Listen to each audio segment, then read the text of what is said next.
皆さんこんにちは、あかねです。私は今加藤先生の研究室にいます。加藤先生には以前優しい日本語について教えてもらいました。その時の動画をこちらに貼っておくので、見てみてください。今日は大学院の面接について加藤先生にお聞きしたいと思います。それでは加藤先生、今日はよろしくお願いいたします。はい、よろしくお願いします。はい、ではですね、早速質問をしていきたいと思います。加藤先生が面接する場合、面接時間はどのくらいですか？はい、面接はだいたい20分から30分ぐらいですね。で、私の他にもう一人先生がいて、2人で面接をします。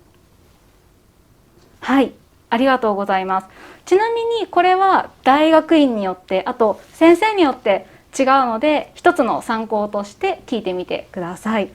はい、ではですね、次なんですけれども、大学院の入試の面接ではどんな質問をするんでしょうか？はい、だいたい4つか5つぐらい決まっています。一つは志望理由、もう一つは研究計画、それから将来の計画、それから大学へ通う方法ですね。それからあとアルバイトの必要性とか学費などについて聞きますね。で、まず志望理由ですが、これはどうして東海大学を選んだかとか、指導してもらいたい先生の名前をどうやって知ったかというのを聞きます。次にやはり一番大切なことなんですが、どんな研究をしたいかですね。で、これは10分以上多分聞くと思います。詳しく言う必要はないんですが、まず何について研究したいか、例えば中国人の助詞の誤用について研究したいとか、タイ人と日本人の会話の中で依頼や謝罪などをするときに文化の違いからどんな問題があるかなどについて、こういったものを研究したいということ、これを言ってもらいます。そしてそのテーマになぜ関心があるのかということも聞きますね。それから研究するときにどのような研究方法を考えているかも聞きます。インタビューやアンケートをするとか、留学生と日本人の会話を録画してその会話を調べるとかですね。でももちろん面接の前に全て自分一人で決めるのはとても大変なので、普通試験の前に大学院で指導してもらいたい先生に会って相談をした方がいいです。私の場合だいたい1回会って、研究の内容や方法を相談します。受け入れてもいいかなと思ったら、その後はメールでやり取りをして相談をします。それから他に聞くことですが、大学院を出た後どうするのか、将来のことですね。これもやはり聞きます。例えば博士課程に行きたいとか、日本語教師になりたいとかですね。博士課程に行きたい人の場合は、修士課程の研究と博士課程の研究ができるだけ連続するように計画を立てていかなければいけません。それから日本語教師になりたい場合は、日本人学生なら海外に行きたいかどうかをよく確認をしますね。一度私は海外で教えた方がいいと思います。東海大では先輩たちがいろいろな国で働いているので、そういった人たち、先輩たちを紹介してあげます。それからどこに住んでいるのかもよく聞きます。で、どうしてかというとですね、特に1年生は授業もたくさんあってレポートもたくさんあるので、大学から遠いところに住んでいると、とても大変になるんですね。それで、これまでほとんどの学生は最初は遠くに住んでいても入学した後引っ越しをするということが多いです。最近はコロナなのでオンラインの授業もありますが、基本的には教室や先生の研究室で授業は行います。5番目に、学費やアルバイトのことを聞きますね。それほど詳しくは聞きませんですが、やはり落ち着いて勉強ができる環境があるかどうか、これを確認するということですよね。はい、はい、ありがとうございます。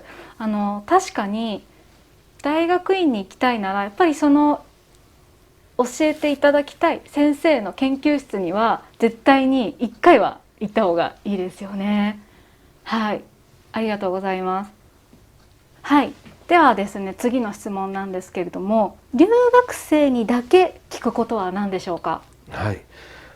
まずいつからまたどうして日本に来たかということは聞きますね。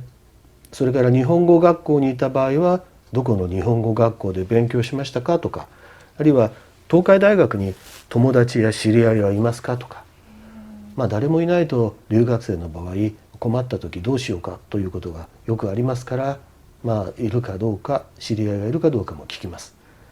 それから日本語能力試験 JLPT ですね。これは N1 かどうかも確認をします。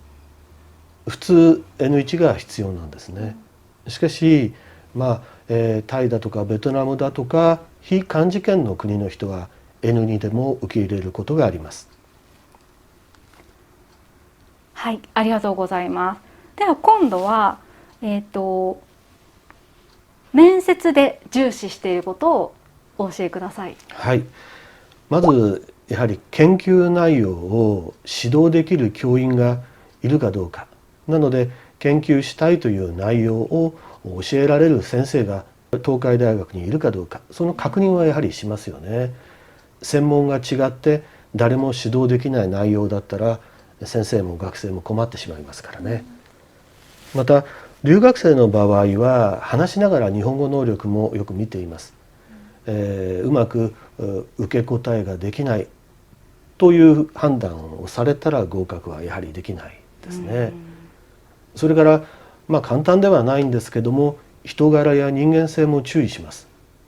もちろん本当の人間性はすぐ分かりませんけど、指導教官にとっては2年間ずっと一緒にいることになるので、やはり人間的に合うかどうかというのはとても大切なポイントになりますね。はい、ありがとうございます。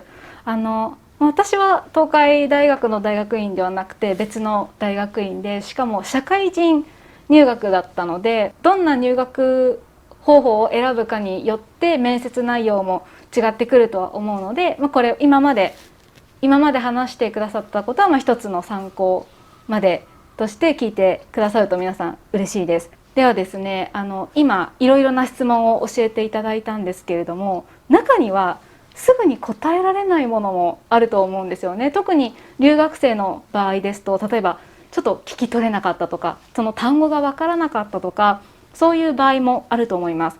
もし答えられなかったらどうすればいいんでしょうか？はい。私たちの場合は、はっきりと話をするのに慣れているので、多分面接でも聞き取りやすいと思いますが、もし分からなければ普通にもう一度言ってくださいと言えばいいですし、それから今度内容の点で答えられないこと、例えば研究内容ですね。ある程度やはり、先生と一度相談をして考えておく必要がありますが、時には難しい質問をされることもあります。そういった場合にはまだその点についてはあまり深く考えていないので、もし入学できたら今後、何々先生とよく相談していきたいと思いますと言えばいいでしょうね。また将来の計画についてやっぱり少し迷う人がいますね。で、絶対日本語教師とか日本語教育の研究者と言わなければならないと考えなくてもいいんです。例えばできれば将来は国に帰って日本語教師になりたいですが、しばらくは日本にいて、日本で働きながら日本についてもっと深く知りたいですと、そのように答えていけばいいと思いますね。はい、ありがとうございます。そうですよね。やっぱり面接の時に答えた質問と、大学院に入ってからの自分の希望ってやっぱ変わることもあると思います。それは研究内容もそうですよね。研究していくうちにやっぱりこっちの分野がいいなと思って変えることもあるかもしれないですけど、とにかくその今の気持ち、今どうしたいのかっていうのを考えてきちんと言葉で表すのがいいと思います。はい、では最後の質問になります。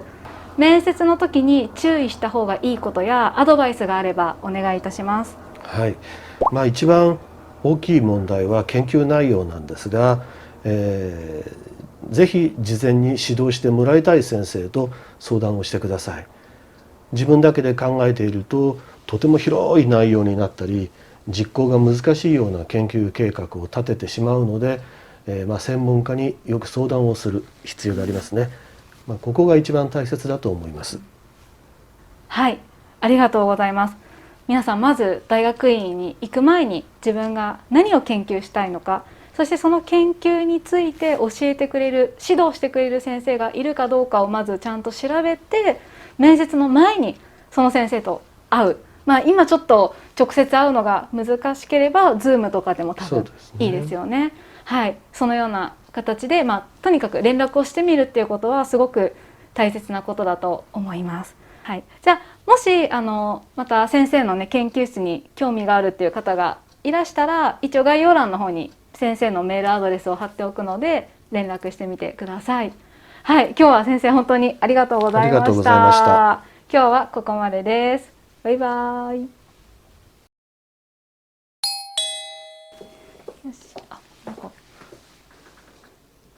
大丈夫ですね。はい。よいしょ。では、はい、